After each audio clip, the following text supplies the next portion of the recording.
Welcome back to the Ideal Home Show YouTube channel. I'm Louise Gookie, and today we are joined once again by the wonderful Wayne Perrey, DIY expert and the host of the TV Carpenter podcast, which we'll touch on a little bit later and where you can find all the details if you want to have a listen to that.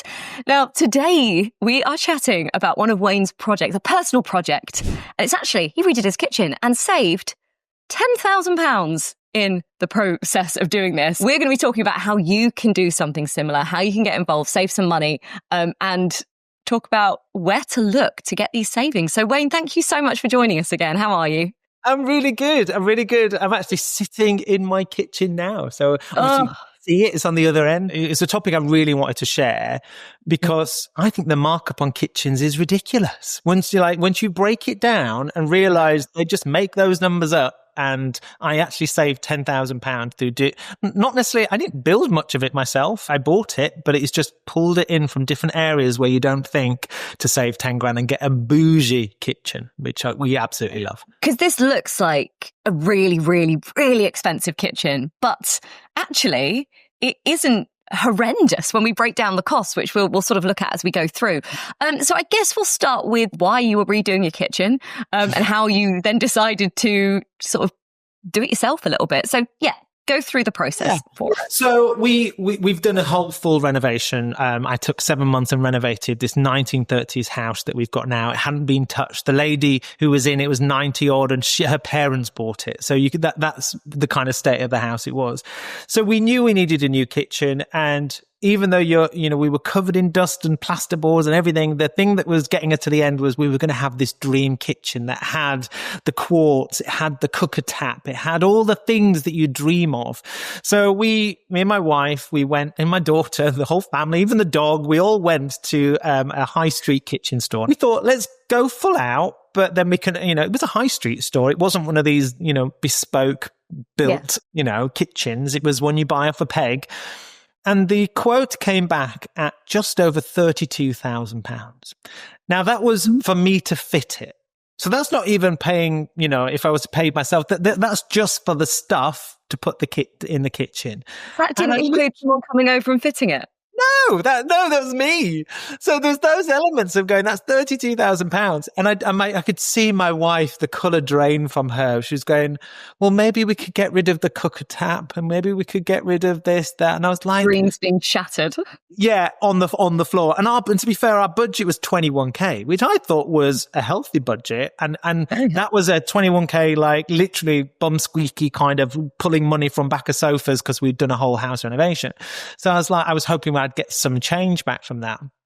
So I got this email, I got the quote through from the guy, and I looked at it and I was like, this is ridiculous. I was honest. So this is my number one top tip is if, go, I think this is too much money. I think you've over budgeted you've over quoted this. And within a 5-minute conversation of just a little bit of a pushback, he went, oh, okay. All right then. And he took $4,000 off the whole bill. And I was like, just like that. Just like that. So their markups are ridiculous. So it then angered me a little bit going, if he could literally do it like that, there's more squeeze to be had here.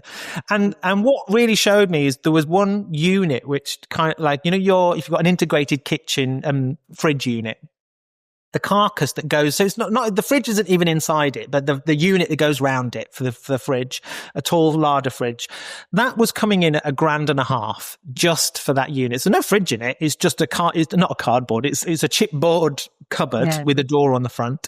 And apparently that was 50% discount. They show you, well, it should have been just over £3,000, but we're giving you a 50% off. So it's £1,500. It was 1,600, I think. And I was like, that's not true. I'm a carpenter. I know that material isn't right. So in the end, I sacked off that company. I was like, I'm a carpenter. I'll make it. I got really high and mighty. I was like, I'll make it myself. I can, it'll cheaper for me to make it and have the doors spray. So I started looking online and I looked up DIY kitchens thinking, I'm going to do it myself. And I found a company called DIY Kitchens. Now, I'm not affiliated with them, but I looked online and it's a company that doesn't have all these stores. But what they do have, they have 2 big flagship airport hangars worth of kitchens. So if you go and imagine IKEA, but just kitchens, they're huge. There's one up north and one just outside the M25. And I went in and I said to my wife, look, we might just buy some carcasses and then I'll make the doors myself because I'm a carpenter. We went in and we loved every kitchen. I was like, oh, and then we realized we could have them sprayed any color we liked. We can change things. We can make them bespoke. We can alter things. And you do it all online. You just drag and drop and pull it into place. And bearing in mind, if you've got a kitchen fitter, once you've designed, we all like a bit of like SketchUp online. If you can, it's really easy to do. Then you can once you've decided what you want, you order it online. They'll double check it, but also your kitchen fitter will check it. And it came in for the kitchen units. There would have been just short of 20k if they'd gone with a high street store. With DIY kitchens, it was coming in at £10,000 for the unit. So already half the cost of the units by going to DIY kitchens. And we went in and we just loved them all. So we ordered the kitchen. My tip is shop around for all the different components. So the units I got from DIY kitchens saved myself 10k instantly. And they're really good kitchens as well. And we didn't even, we ended, like I say, we bought the fronts because we liked them and we had them sprayed a color that matched our kitchen. Yeah. The next thing we kind of then looked at, taps. My wife always wanted the hot tap, the instant hot tap. As do I. It's the dream, isn't it? The dream of the dream. Tap. We wanted one of those cooker taps, but it was coming in at around about £2,000. So then we looked at other ones and we found another brand called Kettle that does exactly the same thing, but also we could get a chiller in there. So it chills water as well. And that one was coming in at 1,300. So we've got the hot tap, we've got a cool tap, and it's cheaper than the higher brand. So you're just paying for brands. So it was amazing that so my wife was like, okay, so we've saved 10 grand on the units. We've saved some more money on the kettle and on the hot tap. She's like, so what else can we get? Do you think one of the problems that, I don't want to say problems, but some of our misconceptions, we think we have to go to let's say the high street stores because there's this, they know what they're talking about. Whereas if I did it myself, maybe I don't, but actually just by a bit of research and taking a bit of time, you can make these savings and they are just as good. So to trust these other brands and companies out there because they are doing equally as good things. Yeah. Thing is, if you think that this one high street store, it had affiliations with one brand of, kettle, cooker tap. It had affiliations with one marble company.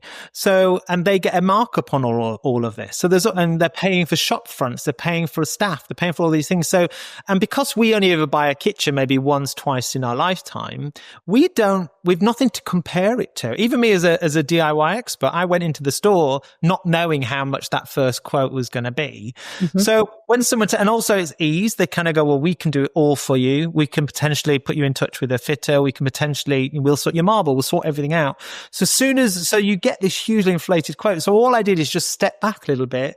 And then I went into individual different areas and I broke down their quote and kind of then went, do you know what? I'm going to look at other areas. So rather than go with them for the appliances, I then thought, well, how can I save money on appliances? So their appliances, the package that they were going to quote me was coming in at just over £3,000. And that's wasn't loads. It was a fridge, a dishwasher, a hob, and an oven. So just the basics, not even a freezer, nothing else. It was just, those few appliances.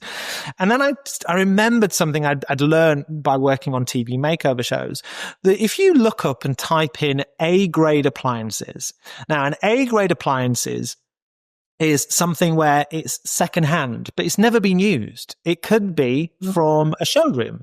It could be from a display unit that they've used. It could be in one of your big electrical superstores that's been out on the shop front, or it's been sent out to somebody. They've opened it and gone, it's not what I want. They've put it back half in a box and sent it back to you.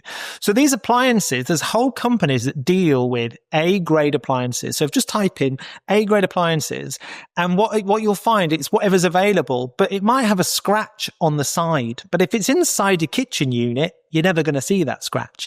If it's outside of a box or, it's just not boxed up, it's still warranty. It's still got all the paperwork, but it just doesn't come looking pretty in a box that you're going to throw away anyway. And so going from 3,100 was the quote, I got all my appliances for just over £1,000 and they're brand new. So you just kind of go, well, and they're all the same make. They're all Zanussi. They're all a really decent brand. So instantly we'd saved more money that side just by shopping around for my appliances. That's amazing. Are there any other areas as well? I know we sort of spoke about, you've mentioned particularly the units, the taps, the appliances. What would be some other areas that you could just say, look, just go and do your research on them? Your worktops. So okay.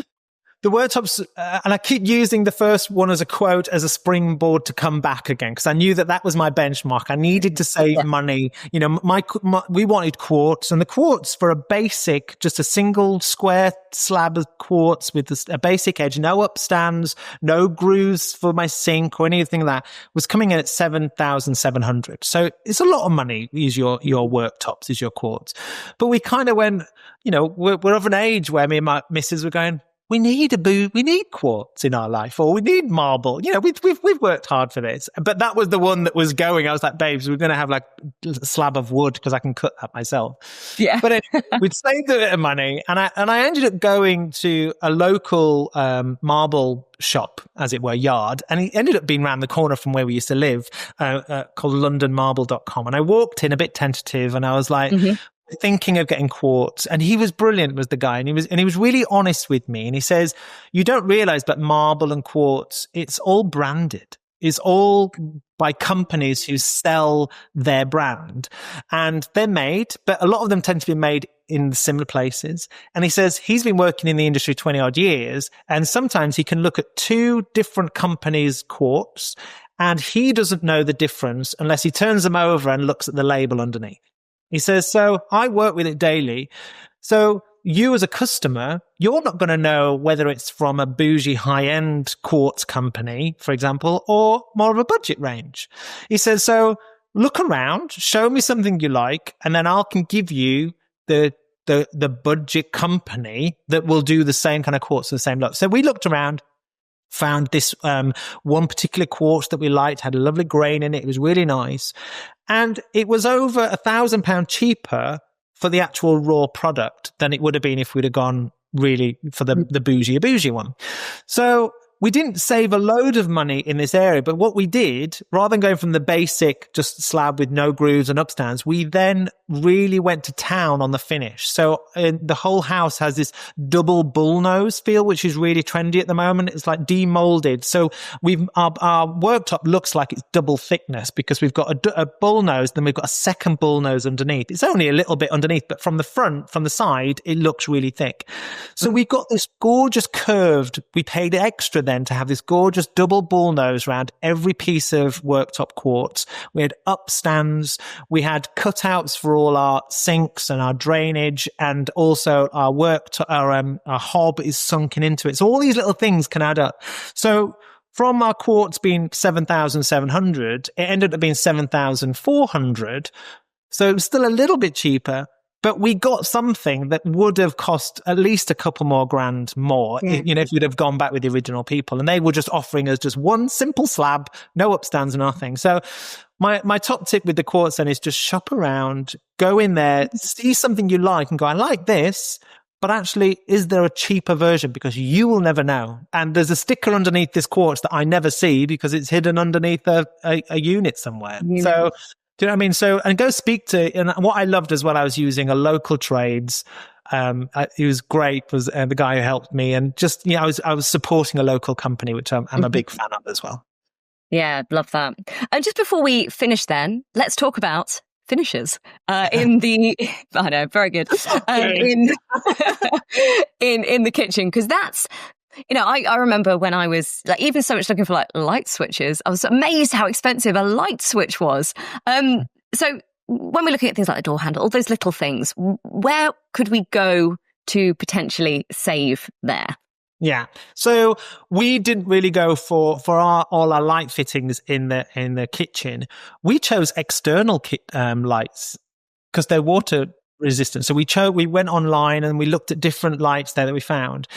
But one of the things that I did, I supported this amazing charity called Furnishing Futures. And it's a charity that supports women fleeing domestic abuse. So women, when they get rehoused, they get in a house with nothing. So this amazing interior designer, she set up this company and she furnishes their houses out for them so that the women and their children have somewhere gorgeous to move into. And twice a year, they do this big sale because they get to their charity, they get donated all the second furnitures from Soho Home, from Anthropology, from Cowshed, from some of all the big like Laura Ashley and all these big brands that are, again, like the A-grade appliances, they might have a small scratch on them or something. So they repurpose them and send them to Furnishing Futures. She puts them in the houses, but there's some things that, so a Bougie candelabra or a bar stool isn't going to work in a woman's council house that she's been rehomed. So she said, I'd rather sell those products, and then that pays for them to have the house carpeted, or it pays for them to be painted, or to get white goods. So twice a year, she holds this sale over 2 weekends, and there's queues around the block. It's literally insane. It's called Furnished Futures, because she posts. So can you imagine all those things from Soho Home that cost thousands? That she just puts them at half price, and so I went there and I got all my light fittings from her, and I got our bar stools, which were half the cost of what they would be, but it looks perfect in the house. I feel like I live in a Soho Home farmhouse kind of thing. It looks bougie, but I know what was great. I went with my wife, so every time she'd pick up something, I was like, "Oh, babes, I don't know if do we need that?" And she went, "We're helping the families and the women." I was like, "Well, that's it then. I've got to do it." Fill the trolley. We literally came away with things that we didn't need because we were helping them out. But no, it felt good supporting the charity, but also knowing that we'd got some beautiful things for our house. So Furnishing Futures was something that we were proud to support, and the house looks amazing because of it. Oh, wonderful. All right. Well, we do have to wrap up, but just before I let you go, what is, if I don't know whether you'll be able to answer this, your favorite part of your kitchen? It's something that you shouldn't really have in your kitchen, but we've got one of those robotic. We had a little bit of money left over. We had 500 quid, and I was happy to put that back into the coffers. But my wife had seen those robotic hoovers, and it was by Karcher, and it's a little hoover that's about 12 centimeters high. So we put a little docking station in the island underneath one of the units. We had a thin unit either side of the island, either side of the bar stools. And it was about 40 centimeters wide. And this little robot, we'd kept the kickboard off, the bit that goes at the bottom of your kitchen. We kept that off. So the robot just finds its way home and lives in the island. And she's called Betty. We named her. I was literally about to ask if you'd named it. Yeah. We put an app on the phone. We literally just press clean, and she rolls out and she mops and hoovers the floor without us even thinking about it. And then she puts herself back to bed underneath the island. So, and again, that was one of those little bougie things that it's something we've always dreamed of, but knowing that we'd saved that much money on the kitchen, we kept it in. It all came in at 21k. I'm not going over that amount, but that last 500 quid meant it goes away. And it's one of those things that you don't even think about as a kitchen, but we never see it. It's just hidden underneath a little unit. It's out of the way. And every now and then she just walks around the kitchen and lounge and cleans them up. So we're living the bougie dream right now. Yeah. I literally love that. But Wayne, thank you so much for taking us through that process. I think there's so many amazing tips, and some which when I need to do my kitchen, I will be absolutely following. So just before I let you go, where do we find you? I mentioned at the very start, you've got a podcast as well. Where do we find your podcast? Yes, so if you look on my website, thetvcarpenter.com, on there it has links to the podcast, it has links to my Facebook group, so if you've got any DIY questions, you can just hop on there and ask away. And also, if you want to know more about the kitchen, I write for the Sunday Times, so the articles and things are on there. Just look across my socials, The TV Carpenter. Amazing. Wayne, thank you so much for joining us once again. And thank you everyone for watching. I hope you found that really useful and as helpful as I did. And if you've got any other companies or tips, money-saving tips for the kitchen, you know where that goes in the comments below. But thank you for joining us. Don't forget to like and subscribe and do all the usual things. And go and check out Wayne's other interviews here on the Ideal Home Show YouTube channel. And we will catch you all again very soon. Thank you.